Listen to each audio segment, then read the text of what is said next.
بسم اللہ الرحمن الرحیم۔ السلام علیکم۔ ایک روز صبح کے وقت قریش انتہائی گھبراہٹ کے عالم میں نیند سے بیدار ہوئے۔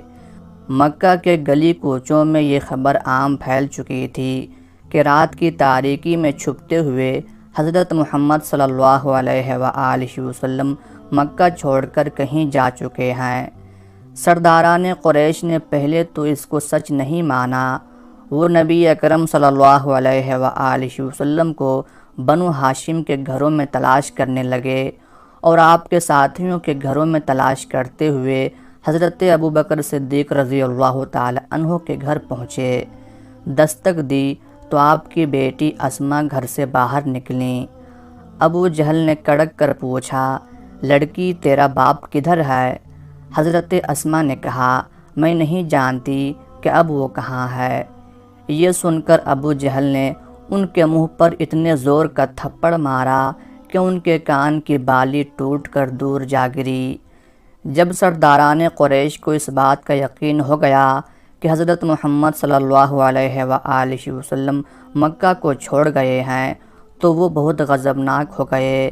کھوجیوں کو اپنے ساتھ لیا اور آپ کی تلاش میں نکل پڑے۔ جب تلاش کرتے کرتے وہ غار ثور پر پہنچے تو کھوجیوں نے کہا، خدا کی قسم آپ کے مطلوب شخص کا کھرا اس سے آگے نہیں جاتا۔ وہ اپنے اندازے میں غلط نہیں تھے، حقیقت یہی تھی جس کا انہوں نے قریش کے سامنے اظہار کر دیا تھا۔ حضرت محمد صلی اللہ علیہ وآلہ وسلم اور آپ کے ساتھی حضرت ابوبکر صدیق رضی اللہ تعالی عنہ اسی غار میں تھے۔ قریش غار کے منہ پر کھڑے تھے۔ حضرت ابوبکر صدیق رضی اللہ تعالی عنہ بچشم خود غار کے باہر قوم کے قدموں کی حرکت دیکھی تو آنکھوں سے بے اختیار آنسو چھلک پڑے۔ رسول اکرم صلی اللہ علیہ وآلہ وسلم نے حضرت ابوبکر صدیق رضی اللہ تعالی عنہ کی طرف محبت و شفقت بھری نگاہوں سے دیکھا تو صدیق اکبر رضی اللہ تعالی عنہ نے تسلی دیتے ہوئے عرض کی، اللہ کی قسم میں اپنے لیے نہیں روتا، یا رسول اللہ صلی اللہ علیہ وآلہ وسلم مجھے خطرہ ہے کہ کہیں آپ کو کوئی نقصان نہ پہنچائے۔ رسول اللہ صلی اللہ علیہ وآلہ وسلم نے بڑے اطمینان سے جواب دیا، اے ابو بکر گھبرائیے نہیں، اللہ ہمارے ساتھ ہے۔ اللہ تعالیٰ نے صدیق اکبر رضی اللہ تعالی عنہ کے دل پر تسکین نازل فرمائی۔ قوم کے قدموں کی طرف دیکھنے لگے، پھر عرض کی، یا رسول اللہ صلی اللہ علیہ وآلہ وسلم اگر ان میں سے کوئی بھی اپنے نقوش قدم کی طرف دیکھ لے تو وہ ہمیں بھی دیکھ لے گا۔ اس وقت ہم ان کی نظروں کی زد میں ہیں۔ رسول اکرم صلی اللہ علیہ وآلہ وسلم نے ارشاد فرمایا، اے ابو بکر ان دو اشخاص کے بارے میں آپ کی کیا رائے ہے جن کا تیسرا خدا ہو؟ اس وقت آپ دونوں نے یہ بات بھی سنی کہ ایک قریشی اپنی قوم سے کہہ رہا تھا، آؤ غار کے اندر جا کر دیکھتے ہیں۔ امیہ بن خلف نے اسے مذاق کرتے ہوئے کہا، ارے اندھے تم یہ مکڑی کا جالا نہیں دیکھ رہے جو اس نے غار کے منہ پر بن رکھا ہے؟ اللہ کی قسم مجھے یہ جالے تو محمد صلی اللہ علیہ وآلہ وسلم کی پیدائش سے بھی پہلے کا لگتا ہے۔ البتہ ابو جہل نے کہا، لات و عزیٰ کی قسم مجھے تو یوں لگتا ہے کہ وہ ہمارے بالکل کہیں قریب ہی ہیں، لیکن اس نے ہماری آنکھوں پر جادو کر دیا ہے۔ قریش ہر صورت حضرت محمد صلی اللہ علیہ وآلہ وسلم کو قابو کرنا چاہتے تھے۔ انہوں نے ان سب قبائل میں اعلان کروا دیا جو مکہ اور مدینہ کے راستے کے دونوں طرف رہائش پذیر تھے کہ جو بھی حضرت محمد صلی اللہ علیہ وآلہ وسلم کو معاذ اللہ زندہ یا مردہ حالت میں ہمارے پاس لائے گا، ہم اس کو عمدہ نسل کے 100 اونٹ بطور انعام دیں گے۔ سراقہ بن مالک مکہ کے قریب قدیر جگہ میں ایک مجلس میں تھا کہ قریش کا ایک قاصد ان کے پاس آیا اور انہیں قریش کی جانب سے بھاری انعام کی اطلاع دی۔ جب انعام میں 100 اونٹ ملنے کا سنا تو سراقہ کے منہ میں پانی آ گیا اور لالچ نے دل کو جکڑ لیا، لیکن اس نے اپنے اوپر بہت ضبط کیا۔ ایک بات بھی اپنے منہ سے نہ نکالی کہ کہیں بھاری بھرکم انعام کا سن کر دوسروں کے دل بھی للچانے نہ لگ جائیں۔ سراقہ بھی مجلس سے اٹھنے والے تھے کہ ایک شخص نے آ کر اطلاع دی، بخدا ابھی ابھی میرے پاس سے 3 اشخاص گزرے ہیں، میرے خیال میں ان میں سے ایک محمد صلی اللہ علیہ وآلہ وسلم، دوسرا ابو بکر صدیق رضی اللہ تعالی عنہ اور تیسرا ان کو راستہ دکھلانے والا ہے۔ سراقہ نے اس کی بات سن کر کہا، وہ تو فلاں قبیلے کے لوگ ہیں جو اپنی گمشدہ اونٹنی تلاش کر رہے ہیں۔ اس شخص نے کہا، شاید ایسے ہی ہو۔ سراقہ تھوڑی دیر مجلس میں رہا۔ اہل مجلس جب کسی دوسری بات میں مصروف ہو گئے تو چپکے سے وہاں سے کھسک گیا تاکہ اہل مجلس میں سے کسی کو پتہ نہ چلے۔ سیدھا اپنے گھر پہنچا، باندی سے رازدارانہ میں کہا کہ میری گھوڑی تیار کر کے لوگوں سے چھپاتے ہوئے مکہ سے باہر لے آئے۔ اپنے غلام کو حکم دیا کہ وہ ہتھیار لے کر گھروں کے پیچھے سے اس طرح نکلے کہ کوئی اس کو دیکھ نہ لے اور ہتھیار گھوڑی کے پاس رکھ جائے۔ سراقہ نے اپنی درع پہنی، ہتھیار گلے میں لٹکائے، گھوڑی پر زین باندھی اور سوار ہو کر سر پر دوڑا دیا تاکہ وہ سب سے پہلے محمد صلی اللہ علیہ وآلہ وسلم کو پکڑنے میں کامیاب ہو سکے اور اس طرح وہ قریش کے انعام کا مستحق بن سکے۔ سراقہ بن مالک اپنی قوم کے چند ممتاز شاہ سواروں میں سے ایک تھا۔ دراز قد، گندھے جسم، ماہر کھوجی اور راستے کی تکالیف پر صبر کرنے والا تھا، اور ان صفات کے ساتھ ساتھ وہ ایک عقل مند شاعر تھا اور اس کی گھوڑی بھی بڑی اصیل تھی۔ سراقہ بڑی تیزی سے مسافت طے کرتے ہوئے آگے بڑھنے لگے۔ ابھی تھوڑا ہی فاصلہ طے کیا تھا کہ یکدم گھوڑی لڑکھڑائی اور یہ آنے واحد میں زمین پر گر پڑے۔ انہوں نے اسے اپنے لیے اچھا شگون نہ سمجھا اور کہنے لگے، ارے یہ کیا ہو گیا؟ ارے گھوڑی تیرا بیڑا غرق۔ گھوڑی تیزی سے اٹھی اور سر پر دوڑنے لگی۔ تھوڑی دیر بعد دوبارہ لڑکھڑائی۔ اس دفعہ انہوں نے اپنے لیے اور برا شگون تصور کیا۔ اس دفعہ لوٹ جانے کا بھی ارادہ کر لیا، لیکن 100 اونٹ کے لالچ نے واپس جانے کے ارادے سے روک دیا۔ جس جگہ گھوڑی لڑکھڑائی تھی وہاں سے حضرت محمد صلی اللہ علیہ وآلہ وسلم اور آپ کے ساتھی حضرت صدیق اکبر رضی اللہ تعالی عنہ صاف دکھائی دے رہے تھے۔ انہیں نشانہ بنانے کے لیے کمان ہاتھ میں لی، تیر چلانے لگا تو ہاتھ شل ہو گیا، گھوڑی زمین میں دھسنے لگی اور وہاں سے زہریلا دھواں آسمان کی طرف بلند ہو گیا، جس سے اس کی اور گھوڑی کی آنکھیں بند ہونے لگیں۔ گھوڑی کو ایڑ لگائی تو زمین میں دھس گئی اور اس کے پاؤں زمین میں اس طرح پیوست ہوئے جیسا ان میں کیل ٹھونک دیے گئے ہوں۔ اس نے رسول اللہ صلی اللہ علیہ وآلہ وسلم اور صدیق اکبر رضی اللہ تعالی عنہ کی طرف دیکھا اور گریہ وزاری کرتے ہوئے عرض کی کہ آپ دونوں اپنے رب سے میرے لیے دعا کریں کہ میری گھوڑی کو نجات دے دے اور اس کی ٹانگوں کو زمین کی گرفت سے آزاد کر دے۔ میں آپ دونوں سے وعدہ کرتا ہوں کہ میں آپ کا پیچھا چھوڑ دوں گا۔ رسول اللہ صلی اللہ علیہ وآلہ وسلم نے اس کے لیے دعا کی۔ اللہ تعالیٰ نے اس کی ٹانگوں کو زمین کی گرفت سے آزاد کر دیا۔ آزادی ملنے کے تھوڑی ہی دیر بعد پھر دل میں لالچ پیدا ہوا اور رسول اللہ صلی اللہ علیہ وآلہ وسلم کے تعاقب میں گھوڑی کو ایڑ لگا دی۔ اس دفعہ گھوڑی پہلے سے بھی زیادہ زمین میں دھس گئی۔ سراقہ نے فریادی بن کر عرض کی، میرا زاد راہ، ساز و سامان اور ہتھیار لے لو۔ میں اللہ تعالیٰ کو گواہ بنا کر آپ دونوں سے عہد کرتا ہوں کہ راستے میں آپ کے تعاقب میں جو بھی آ رہا ہوگا میں اسے واپس لوٹا دوں گا۔ دونوں نے ارشاد فرمایا، ہمیں تیرے زاد راہ اور ساز و سامان کی کوئی ضرورت نہیں، ہاں البتہ لوگوں کو واپس لوٹائیں۔ پھر رسول اللہ صلی اللہ علیہ وآلہ وسلم نے اس کے لیے دعا کی تو اس کی گھوڑی آزاد ہو گئی۔ جب سراقہ لوٹنے لگا تو دور سے آواز دی اور عرض کیا، اجازت ہو تو میں آپ سے بات کرنا چاہتا ہوں۔ اللہ کی قسم کوئی ایسی حرکت نہیں کروں گا جو آپ کو ناپسند ہو۔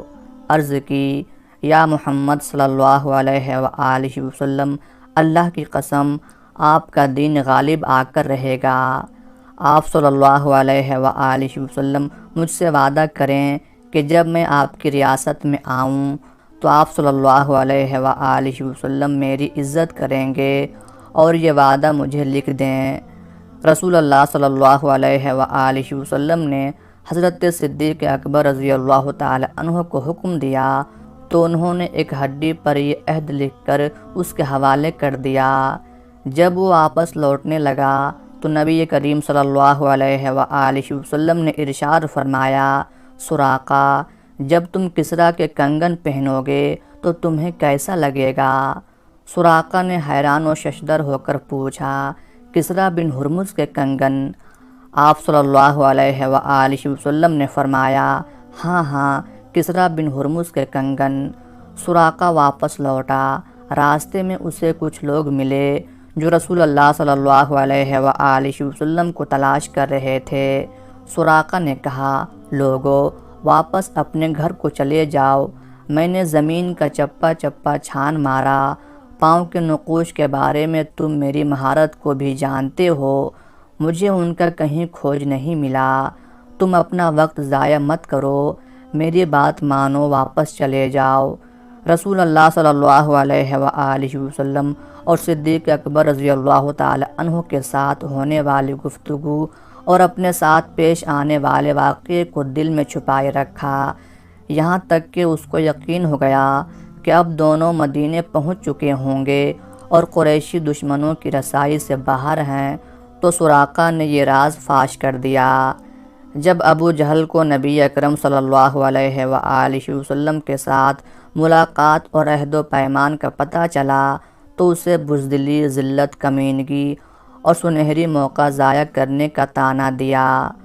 سراقہ نے ابو جہل کی ملامت کا جواب اشعار میں دیا جن کا مفہوم یہ ہے، ابو جہل اللہ کی قسم جب میری گھوڑی کی ٹانگیں زمین میں دھسی تھیں تو اگر اس حالت کو دیکھ لیتے تو تمہیں یقین ہو جاتا اور اس میں کوئی شک نہ رہتا کہ محمد صلی اللہ علیہ وآلہ وسلم سچے رسول ہیں، بھلا ان کا کون مقابلہ کر سکتا ہے۔ حالات نے پلٹا کھایا اور گردش ایام نے یہ موقع فراہم بھی کر دیا۔ وہ محمد صلی اللہ علیہ وآلہ وسلم جو رات کی تاریکی میں اپنے دشمنوں سے چھپتے ہوئے نہایت قسم پرسی کے عالم میں مکہ سے نکلے تھے، آج شاہانہ انداز کے ساتھ ہزاروں سفید تلواروں اور گندمی نیزوں کے جلوں میں سردار اور فاتح کی حیثیت میں مکہ میں داخل ہوئے۔ وہ سرداران قریش جنہوں نے تکبر و نخوت کے ساتھ عرب میں تہلکہ مچا رکھا تھا، آج رسول اللہ صلی اللہ علیہ وآلہ وسلم کی خدمت میں نہایت عاجزی و انکساری کے ساتھ جاں بخشی کی بھیک مانگتے ہوئے عرض پرداز تھے، حضور آپ کے اخلاق کے حسنہ کے پیش نظر امید ہے کہ آج آپ ہم سے اچھا برتاؤ کریں گے۔ نبی اکرم صلی اللہ علیہ وآلہ وسلم نے انبیاء علیہم السلام کی سی فیاضی برتتے ہوئے ارشاد فرماتے ہیں، جاؤ تم آزاد ہو۔ سراقہ بن مالک نے اپنی سواری تیار کی اور رسول اکرم صلی اللہ علیہ وآلہ وسلم کی خدمت اقدس میں حاضر ہوا تاکہ آپ کے سامنے مسلمان ہونے کا اعلان کرے اور 10 سال پہلے جو تحریری پروانہ اس کے پاس موجود تھا وہ پیش کر کے امان حاصل کرے۔ سراقہ کہتے ہیں، میں نبی کریم صلی اللہ علیہ وآلہ وسلم کی خدمت میں حاضر ہوا، آپ اس وقت جیرانہ میں ایک انصاری لشکر کے جھرمٹ میں تشریف فرما تھے۔ مجھے دیکھ کر انصاری اپنے نیزوں سے کچوکے لگانے لگے اور کہنے لگے، دور ہٹ جاؤ، تم یہاں کیا لینے آئے ہو؟ میں صفوں کو چیرتا ہوا رسول اقدس صلی اللہ علیہ وآلہ وسلم کے پاس پہنچنے میں کامیاب ہو گیا۔ آپ صلی اللہ علیہ وآلہ وسلم اپنی اونٹنی پر سوار تھے۔ میں نے تحریری پروانہ دکھاتے ہوئے عرض کی، یا رسول اللہ صلی اللہ علیہ وآلہ وسلم، میں سراقہ بن مالک ہوں، یہ آپ کا میرے ساتھ تحریری معاہدہ ہے۔ رسول اللہ صلی اللہ علیہ وآلہ وسلم نے ارشاد فرمایا، سراقہ میرے پاس آ جاؤ، آج عہد و پیمان کے ایفا کا دن ہے۔ میں آگے بڑھا اور آپ کے سامنے اپنے مسلمان ہونے کا اعلان کر دیا اور آپ کے حسن اخلاق اور ایفائے عہد سے شاد کام ہوا۔ سراقہ بن مالک رضی اللہ تعالی عنہ کی رسول اللہ صلی اللہ علیہ وآلہ وسلم سے ملاقات کو ابھی چند ماہ ہی گزرے تھے کہ اللہ تبارک و تعالی نے نبی اکرم صلی اللہ علیہ وآلہ وسلم کو اپنی جوار رحمت میں بلا لیا۔ آپ صلی اللہ علیہ وآلہ وسلم کے وصال سے سراقہ رضی اللہ تعالی عنہ غم و اندوہ سے نڈھال ہو گئے، اور وہ منظر ان کی آنکھوں کے سامنے گھوم گیا جب وہ 100 اونٹ کے لالچ میں حضور صلی اللہ علیہ وآلہ وسلم کو قتل کرنے کا ارادہ لے کر تعاقب میں نکلے تھے۔